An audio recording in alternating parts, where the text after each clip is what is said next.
ఈరోజు గుంటూరు నగరపాలక సంస్థ కౌన్సిల్ సమావేశం నిర్వహించాలని చెప్పేసి గత 13 రోజుల క్రితం అంటే 8వ తేదీన ఒక పత్రికా సమావేశం ఏర్పాటు చేసి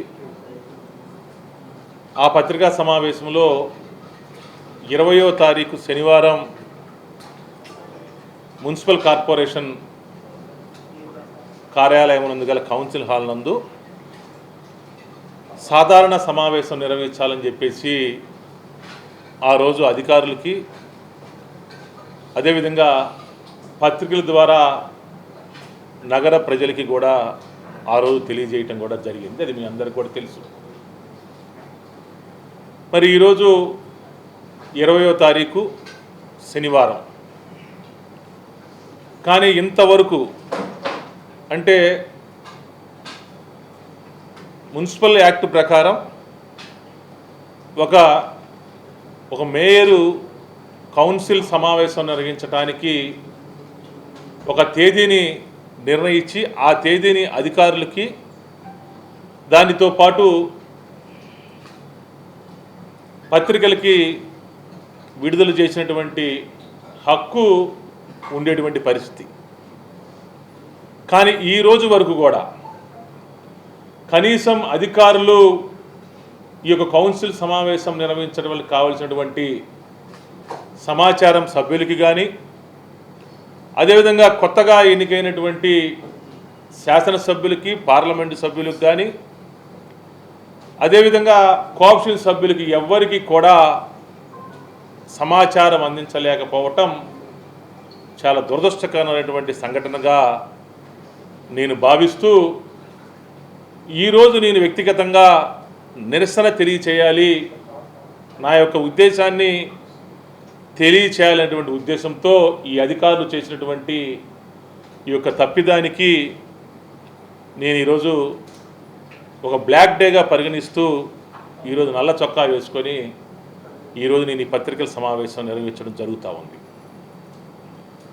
ఎందుకంటే ఫిబ్రవరి 11వ తేదీన మున్సిపల్ కార్పొరేషన్ సమావేశం సభ్యులందరితో నిర్వహించిన తర్వాత ఎన్నికల కోడ్ వచ్చి ఎన్నికల ప్రక్రియ పూర్తయిన తర్వాత కొత్తగా ఎన్నుకున్నటువంటి శాసనసభ్యులు అదేవిధంగా పార్లమెంటు సభ్యులు ఈ యొక్క సభలో ఎక్స్ అఫీషియో సభ్యులుగా కొనసాగుతారు. కాబట్టి మాకు ప్రభుత్వ నిబంధనల ప్రకారం అంటే 14వ తారీఖు 6వ నెల మాకు ఎవరైతే నూతనముగా ఎన్నుకోబడినటువంటి ఈ యొక్క శాసనసభ్యుల్ని పార్లమెంట్ సభ్యుల్ని ఎక్స్ అఫీషియో సభ్యులుగా పరిగణించవలసిన అవసరం ఉంది. కాబట్టి వాళ్ళు ఎక్కడ ఎక్స్ అఫీషియో సభ్యులుగా ఉంటారో వాళ్ళకి మా యొక్క మేయర్ ఛాంబర్ నుంచి వాళ్ళకి అఫీషియల్గా ఈ యొక్క ప్రభుత్వ జీవోని అనుసరిస్తూ వాళ్ళు ఎక్కడైతే ఎక్స్ అఫీషియో సభ్యులు కొనసాగలుగుతారు అనుకుంటా ఉన్నారో వాళ్ళని కన్సర్న్ అడగాల్సినటువంటి పరిస్థితి ఉంటుంది. మేము అడిగాం 14వ తారీఖు మా దగ్గరికి వస్తే మేము ఆల్రెడీ శాసనసభ్యుల్ని ఉన్నటువంటి శాసనసభ్యులు రామాంజులు గారు కానీ నజీర్ గారు కానీ అదేవిధంగా గల్లా మాధవి గారు కానీ అదేవిధంగా పెమ్మసాని చంద్రశేఖర్ గారిని కానీ మేము కన్సర్న్ ఒపీనియన్ అడిగితే రామాంజలి గారు 20వ తారీఖే ఇచ్చేశారు. అదేవిధంగా నజీర్ గారు 3వ తారీఖు ఇచ్చారు, మాధవి గారు 2వ తారీఖు ఇచ్చారు, పెమ్మసాని చంద్రశేఖర్ గారు కేంద్ర మంత్రి వర్యులు 6వ తారీఖు మేము గుంటూరు నగరపాలక సంస్థలో మేము ఎక్స్ అఫీషియో సభ్యులుగా మేము కొనసాగుతామని చెప్పేసి సాక్షాత్తు వాళ్ళ లెటర్ల ద్వారా వాళ్ళ యొక్క అభిప్రాయాన్ని మాకు తెలియజేయటం కూడా జరిగింది. వీటన్నిటిని కూడా దృష్టిలో ఉంచుకొని, ఎందుకంటే కొత్త ప్రభుత్వం వచ్చింది, కొంతమంది శాసనసభ్యులు వచ్చారు, పార్లమెంట్ సభ్యులు వచ్చారు, నగర అభివృద్ధిలో వాళ్ళు కూడా పూర్తిగా భాగస్వాములు కాబట్టి వాళ్ళు కూడా ఈ యొక్క మొట్టమొదటి సాధారణ సమావేశంలో వాళ్ళు కూడా ఉంటే బాగుంటుందని చెప్పేసి పెమ్మసాని గారు 6వ తారీఖు లెటరు సంతకం పెట్టి మాకు పంపించి 7వ తారీఖు పంపిస్తే 8వ తారీఖు మేము పత్రికల సమావేశం ఏర్పాటు చేసి, అంటే మేము 7వ తారీఖే నేను అధికారులకి ఏదైతే కౌన్సిల్ సెక్రటరీ ఎవరైతే ఉన్నారో ఆ కౌన్సిల్ సెక్రటరీకి ఎమ్మెల్యేలు పార్లమెంట్ సభ్యుల యొక్క కన్సర్న్ లెటర్ వచ్చింది కాబట్టి కౌన్సిల్ సమావేశం నిర్వహించండి అని చెప్పేసి నేను 20వ తారీఖు నిర్వహిద్దాం, డేట్ల ప్రకారం టైమ్స్ ప్రకారం షెడ్యూల్ ప్రకారం కూడా రూల్ ప్రకారం కూడా బాగుంటుంది. దానికి తోడు శనివారం కేంద్ర మంత్రివర్యులు గుంటూరు నగరంలో ఉంటారు అని చెప్పేసి వాళ్ళ యొక్క అనుయుల ద్వారా నాకు సమాచారం ఉంది కాబట్టి మొట్టమొదటి సమావేశం ఆయన కూడా ఉంటే బాగుంటుంది అనేటువంటి ఉద్దేశంతో ఈరోజు శనివారం ఈ యొక్క సమావేశానికి తేదీ నిర్ణయించడం కూడా జరిగింది. అంటే ఇంతవరకు అంటే అధికారులు ఏ విధంగా తయారయ్యారో ఒక్కసారి నగర ప్రజలు ఆలోచించుకోవాల్సిన అవసరం ఎంతైనా ఉందని చెప్పేసి కూడా నేను చెప్తా ఉన్నా. ఎందుకంటే నగరాభివృద్ధి విషయంలో, నగరం అభివృద్ధి చేసేటువంటి విషయంలో మేము పూర్తి స్థాయిగా మేము కొత్త ప్రభుత్వానికి కొత్త పాలకులకి మేము 100% మేము సహకరిస్తామనేటువంటి మాట అక్షర సత్యం, ఇది వాస్తవం అని చెప్పేసి కూడా నేను చెప్తా ఉన్నా. ఎందుకంటే ఇక్కడ భేషజాలుగా పోవాల్సినటువంటి అవసరం లేదు.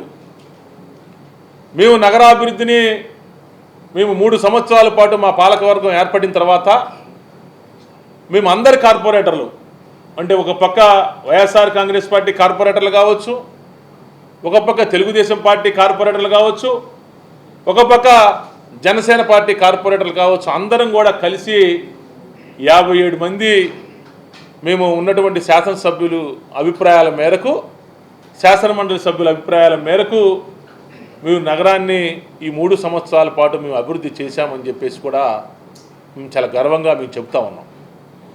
ఎందుకంటే కొత్త ప్రభుత్వం ఏర్పడింది, కొత్తగా శాసనసభ్యులుగా పార్లమెంట్ సభ్యులుగా ఎన్నుకోబడ్డారు. వాళ్ళకి నగరాభివృద్ధిలో పూర్తి స్థాయిలో వాళ్ళు కూడా భాగస్వాములు చేస్తే నగరం ఇంకా మరింత ముందుకు వెళుతున్నటువంటి ఉద్దేశంతో మేము ఈ యొక్క సమావేశాన్ని ఏర్పాటు చేయటం కూడా జరిగింది. ఎందుకు చెబుతా ఉన్నానంటే ఈ సాధారణ సమావేశం ఏర్పాటు చేసేది 10 లక్షల రూపాయలు పైబడినటువంటి ఎస్టిమేట్ ఏదైనా సరే అధికారులు ఎస్టిమేట్ వేస్తే ఆ ఎస్టిమేటు స్టాండింగ్ కమిటీ సమావేశానికి ఆ ఎస్టిమేట్ వస్తుంది. ఆ స్టాండింగ్ కమిటీ సమావేశంలో అంటే 15 రోజులకి 20 రోజులకి ఒకసారి నిర్వహించినటువంటి స్టాండింగ్ కమిటీ సమావేశంలో 10 లక్షల రూపాయలు దాటినటువంటి ప్రతి ఒక్క అభివృద్ధి కార్యక్రమంతో పాటు గుంటూరు నగరపాలక సంబంధించి జమా ఖర్చులు కూడా ఆ యొక్క స్థాయి సంఘం సమావేశంలో చర్చ జరిపి వాటిని ఆమోదింప చేసుకోవాల్సిన అవసరం ఎంతైనా ఉందని చెప్పేసి కూడా మీ అందరి ద్వారా మేము ప్రజలకు తెలియజేస్తూ ఉన్నాం. అదీ కాకుండా 50 లక్షల పైచిలుకు, అంటే 50 లక్షల పైచిలుకు ఉన్నటువంటి అభివృద్ధి కార్యక్రమం ఏదైనా సరే మనం ఎస్టిమేట్ తయారు చేస్తే ఆ ఎస్టిమేట్ని కౌన్సిల్లో చర్చించి దానికి నిర్ణయం తీసుకోవాల్సిన అవసరం ఎంతైనా ఉంటుంది. ఎందుకంటే కొత్తగా ఎన్నికైనటువంటి ప్రజాప్రతినిధులకి దయచేసి మీకు చెప్తా ఉన్నారు, మీరు అపోహపడాల్సినటువంటి అవసరం లేదు. ఎందుకంటే నగరాభివృద్ధిలో మేము కూడా భాగస్వాములు కాబట్టి మేము కూడా పూర్తి స్థాయిలో అంటే 100% కూడా మేము నగరాభివృద్ధికి పూర్తి స్థాయిలో మేము కట్టుబడి ఉన్నామని చెప్పేసి కూడా మొన్న 8వ తారీఖు పత్రికా సమావేశంలో చెప్పాను. మళ్ళా ఈరోజు 20వ తారీఖు కౌన్సిల్ పెట్టాలి, మీ అందరితో సమావేశం ఏర్పాటు జరగాలి, దాంట్లో చర్చించాలి, ఎటువంటి అభివృద్ధి కార్యక్రమాలు చేయాలి అనేటువంటి నిర్ణయం తీసుకోవాలనే ఉద్దేశంతో ఈరోజు సమావేశం అని చెప్పేసి నిర్ణయిస్తే ఇంతవరకు సెక్రటరీ కానీ కమిషనర్ కానీ ఆ యొక్క సమావేశాన్ని పెట్టవలసినటువంటి కనీస ధర్మం చేయకపోవటం చాలా దురదృష్టకరమైన విషయం అని చెప్పేసి కూడా నేను చెప్తా ఉన్నా. ఎందుకంటే ఈరోజు మీకు తెలుసు, రాష్ట్ర వ్యాప్తంగా ఎన్నికలు జరిగినాయి. విజయవాడ నగరపాలక సంస్థ ఈ నెల 10వ తారీఖున కౌన్సిల్ సమావేశం నిర్వహించారు. అదేవిధంగా తిరుపతి అంటే దేవదేవుడు వెంకటేశ్వర స్వామి కొలువై ఉన్నటువంటి తిరుపతి మున్సిపల్ కార్పొరేషన్ సాధారణ సమావేశం కూడా 12వ తేదీన నిర్వహించారు. దానికి కొత్తగా ఎన్నికైనటువంటి శాసనసభ్యులు, పార్లమెంటు సభ్యులు అందరూ కూడా ఆ యొక్క సమావేశంలో పాల్గొని ఆ యొక్క నగరాన్ని ఏ విధంగా అభివృద్ధి చేసుకోవాలో కులంకుశంగా చర్చించడం కూడా జరిగింది. వీటన్నిటిని దృష్టిలో ఉంచుకొని, అంటే మాకు ఎందుకంటే ఈ వారం రోజులు సమయం పట్టింది అంటే 3 ఎమ్మెల్యేలు ఆల్రెడీ కన్సర్న్ లెటర్ ఇచ్చారు. కేంద్ర మంత్రిగా ఉన్నటువంటి పెమ్మసాని గారు కూడా కన్సర్న్ లెటర్ ఇస్తే బాగుంటుందనే ఉద్దేశంతో మేము వారి కార్యాలయానికి, మా కార్యాలయం అధికారుల ద్వారా మేము కన్సర్న్ లెటర్ పంపిస్తే వారు కూడా ఇన్ టైంలోనే 6వ తారీఖునే వాళ్ళు ఇచ్చారు. వీటన్నిటిని దృష్టిలో పెట్టుకొని శనివారం పూట ఒక సమావేశం ఏర్పాటు చేసి ఈ సమావేశంలో చర్చించి రేపు సోమవారం 22వ తారీఖున అసెంబ్లీ ఉంటుంది కాబట్టి దానికి శాసనసభ్యులు అందరూ వెళ్ళి ముఖ్యమంత్రి గారి మీద రిక్వెస్ట్ చేసి ఏమైనా నిధులు తెచ్చేటువంటి అవకాశం ఉంటుంది, ఈరోజు డిస్కస్ చేయాలనేటువంటి ఉద్దేశంతో మేము ఈ యొక్క సమావేశం ఏర్పాటు చేస్తే ఇంతవరకు కూడా దాని గురించి గౌరవ సభ్యుల్ని ఎవ్వరిని కూడా ఆహ్వాన పత్రిక అందించకపోగా కనీసం వాటికి సంబంధించి ప్రిపరేషన్ చేయకపోవటం చాలా దురదృష్టకరం అని చెప్పేసి కూడా నేను చెప్తా ఉన్నా. ఎందుకంటే అధికారులు ఏ విధమైనటువంటి తప్పుదోవ పట్టిస్తారో ఒకసారి నగర ప్రజలకు తెలియజేయవలసిన అవసరం ఉందని చెప్పేసి కూడా నేను చెప్తా ఉన్నా. ఎందుకంటే సాక్షాత్తు విజయవాడ నగరంలోనే ఈ నెల 10వ తారీఖున కౌన్సిల్ సమావేశం నిర్వహించారు. విజయవాడతో పాటు తిరుపతి కూడా ఈ నెల 12వ తేదీన కౌన్సిల్ సమావేశం నిర్వహించారు. కొన్ని అభివృద్ధి కార్యక్రమాలపై డిస్కస్ చేశారు. ఎందుకంటే చట్టంలో మున్సిపల్ కార్పొరేషన్ యాక్ట్లో 10 లక్షల రూపాయల వరకు మాత్రమే కమిషనర్ గారికి అప్రూవల్ అథారిటీ ఉంటుంది. 10 లక్షలు దాటినటువంటి ఏ ఎస్టిమేట్ అయినా సరే, 50 లక్షల రూపాయలు లోపల ఉన్నటువంటి ఎస్టిమేట్ ఏదైనా సరే స్థాయి సంఘం సమావేశంలో చర్చించి ఆమోదింపజేసుకోవాలి. 50 లక్షల పైచిలకు ఉన్నటువంటి ఎస్టిమేట్ ఏదైనా సరే కౌన్సిల్లో చర్చించి నిర్ణయం తీసుకోవాల్సిన అవసరం ఎంతైనా ఉందని చెప్పేసి కూడా నేను చెప్తా ఉన్నా. ఏదో ఈ సమావేశం పెట్టమని చెప్పేసి నేను చెబుతా ఉంటే కనీసం మరి ఎందుకు అధికారులు తాత్పర్యం చేస్తూ ఉన్నారో నాకు ఇప్పటికి కూడా అర్థం కావట్లా. ఎందుకంటే అధికారులు మేము వెళ్ళిపోతాం కదా, మేము వెళ్ళిపోయిన తర్వాత కొత్త అధికారులు వస్తారు కదా, వాళ్ళతో సమావేశం పెట్టుకోవచ్చు కదా అని చెప్పేసి వాళ్ళు కూడా పలుక్కొని ఈ యొక్క సమావేశాన్ని పెట్టనీయకుండా వాళ్ళకు అడ్డుకుంటా ఉన్నారని చెప్పేసి కూడా నేను నగర ప్రజలకు తెలియాలనేటువంటి ఉద్దేశంతో ఈ యొక్క పత్రికా సమావేశాన్ని పెట్టడం కూడా జరిగింది. ఎందుకు చెప్తా ఉన్నానంటే ఈరోజు శాసనసభ్యులు నగరంలో తిరుగుతూ ఉన్నారు, ఈరోజు కార్పొరేటర్లు నగరంలో తిరుగుతూ ఉన్నారు. ఒక పక్క వర్షాలు, భారీ వర్షాలు, రోజులు వర్షాలు పడతా ఉన్నాయి. శానిటేషన్ బాగాలేదు. గత కొన్ని నెలల క్రితం డయేరియా వ్యాప్తి చెందింది. కొంతమంది ప్రాణాలు పోయినాయి, కొంతమంది హాస్పిటల్ పాలై ఆరోగ్యవంతులై ఇంటికి వచ్చారు. మళ్ళీ అలాంటి డయేరియా పరిస్థితులు మళ్ళీ రాకూడదనే ఉద్దేశంతో శానిటేషన్ ఉండాలి అని చెప్పేసి, బాగా ఉండాలని చెప్పేసి చర్చించవలసిన అవసరం ఉంది. దాంతో వర్షం వల్ల రోడ్లు పాడైపోయినాయి, అక్కడక్కడ మంచినీటి సమస్యలు ఉన్నాయి, అక్కడక్కడ కొన్ని అభివృద్ధి కార్యక్రమాల మీద డిస్కస్ చేయాల్సిన అవసరం ఉంది. దానికి తోడు టౌన్ ప్లానింగ్లో కొన్ని అవకతవకలు జరిగినాయి అని చెప్పి అన్ని ప్రధాన పత్రికల్లో కూడా రోజు శానిటేషన్ మీద, అభివృద్ధి కార్యక్రమాల మీద, టౌన్ ప్లానింగ్ మీద, అదేవిధంగా ఇతర విభాగాల మీద వివిధ పత్రికల్లో పుంకాలు వార్తలు వస్తూ ఉంటే మరి అధికారులు ఎందుకు భయపడతా ఉన్నారు? అధికారులు ఎందుకు కౌన్సిల్ పెట్టడానికి అలసత్వం వ్యవహరిస్తూ ఉన్నారో ఇప్పుడు కూడా అర్థం కానటువంటి పరిస్థితి అని చెప్పేసి కూడా నేను చెబుతూ ఈరోజు ఒక మేయర్గా, ఒక ప్రజాప్రతినిధిగా, ఈ నగరాభివృద్ధిలో భాగస్వామ్యమైనటువంటి వ్యక్తిగా నేను నా యొక్క నిరసనని ఈరోజు నేను బ్లాక్ షర్ట్ ద్వారా నా నిరసన తెలియజేయాలి అని చెప్పేసి కూడా నేను ఈరోజు 20వ తారీఖు కౌన్సిల్ సమయం ఏదైతే ఉందో ఆ సమావేశానికి నేను ఈరోజు రావటం కూడా జరిగిందని చెప్పేసి కూడా నేను చెప్తా ఉన్నా. ఎందుకంటే సాక్షాత్తు ఒక కౌన్సిల్ సమావేశం అంటే గౌరవ సభ్యులు అందరం కలుస్తాం, కొత్తగా ఎన్నికైనటువంటి వాళ్ళు కలుస్తారు, కార్పొరేటర్లు కలుస్తారు, ఎక్స్ఎఫ్ఐ సభ్యులు కలుస్తారు, ప్రజలు ఏ విధమైనటువంటి చర్చ జరుగుతూ ఉంది, కౌన్సిల్ సమావేశంలో ఏ విధంగా నిర్ణయాలు తీసుకుంటారు, నగరాభివృద్ధిని ఏ విధంగా అభివృద్ధి పదవులో ముందుకు తీసుకెళ్తారని చెప్పేసి కూడా వాళ్ళు ప్రజలు ఎదురు చూస్తూ ఉంటారు. 20వ తారీఖు కౌన్సిల్ సమావేశం కదా, ఏం జరిగిద్ది, ఎలా జరిగిద్ది, ఏం చర్చిస్తారు, ఏం ఆమోదింపజేస్తారు, ఏ విధంగా ముందుకు తీసుకెళ్తారు నగరాభివృద్ధి అని చెప్పేసి ప్రజలు ఎదురు చూస్తూ ఉంటారు.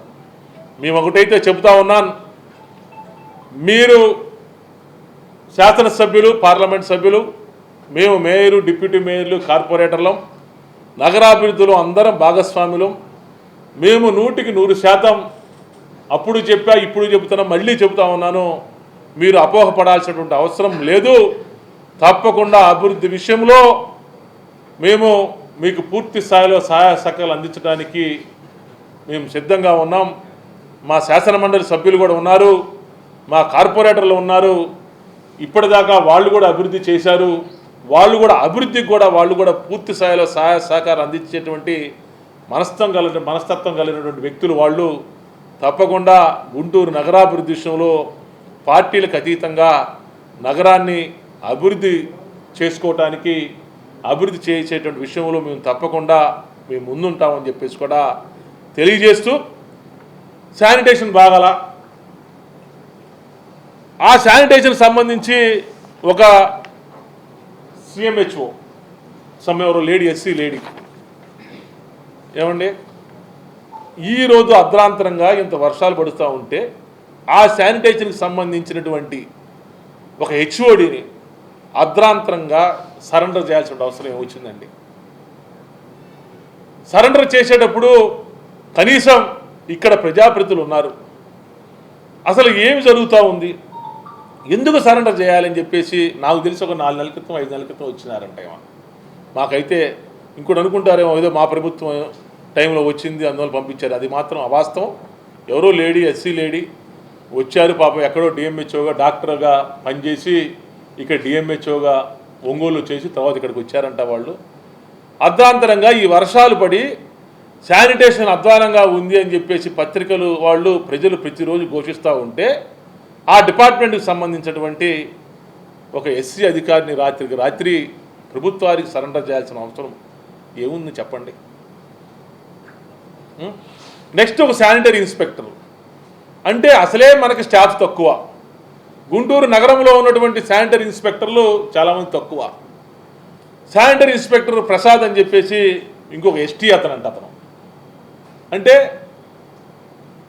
మెయిన్ అధికారులు తప్పు చేస్తే ఆ తప్పుని కప్పిపుచ్చుకోవటానికి కింది స్థాయి అధికారుల్ని సరెండర్లు, సస్పెండ్లు, బదిలీలు ఏమిటండి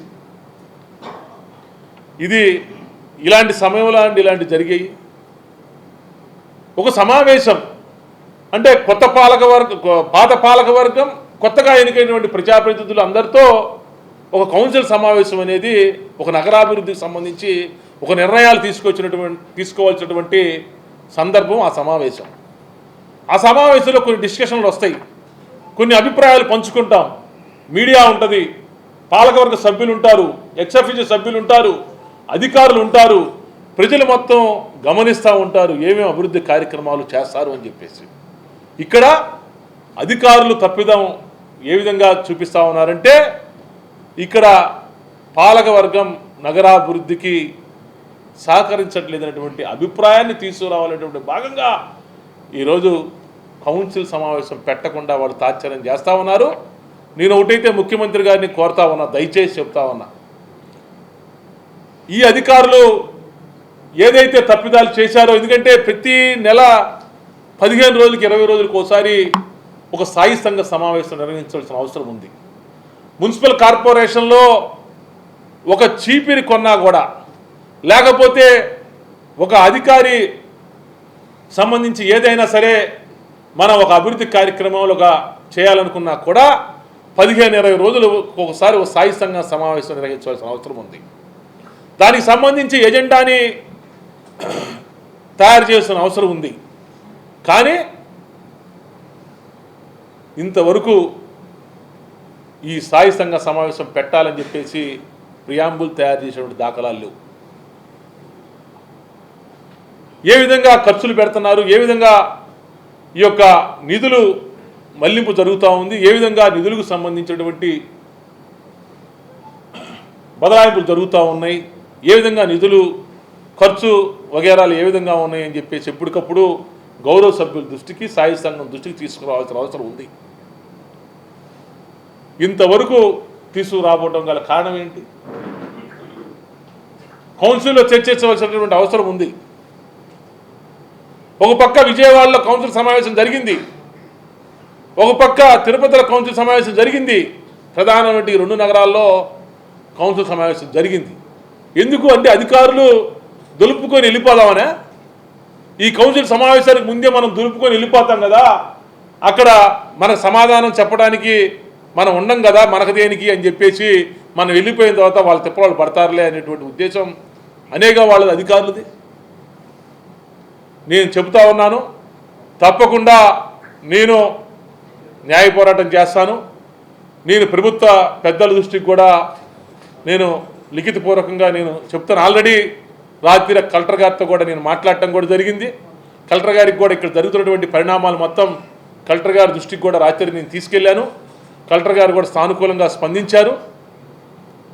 నేను ప్రభుత్వ పెద్దల దృష్టికి తీసుకెళ్తాను. తప్పకుండా ఈ అధికారులు చేస్తున్నటువంటి ఈ నిర్లక్ష్య ధోరణికి తప్పకుండా నేను న్యాయ వ్యవస్థ ద్వారా నేను పోరాటం చేస్తానని చెప్పేసి కూడా చెప్తూ, మరి ఎన్ని రోజులు వాళ్ళు అధికారులు ఈ యొక్క సమావేశం నిర్వహించడానికి సహకరించరో అది వాళ్ళ యొక్క విజ్ఞతకి నేను వదిలేస్తా ఉన్నాను. చట్ట ప్రకారం తప్పకుండా న్యాయ వ్యవస్థని కలిసి కౌన్సిల్ సమావేశం నిర్వహించి నగరాభివృద్ధికి పూర్తి స్థాయిలో మేము సహకరిస్తాం మా పాలకవర్గం అని చెప్పేసి మీరు అనుకోవాల్సిన అవసరం లేదు.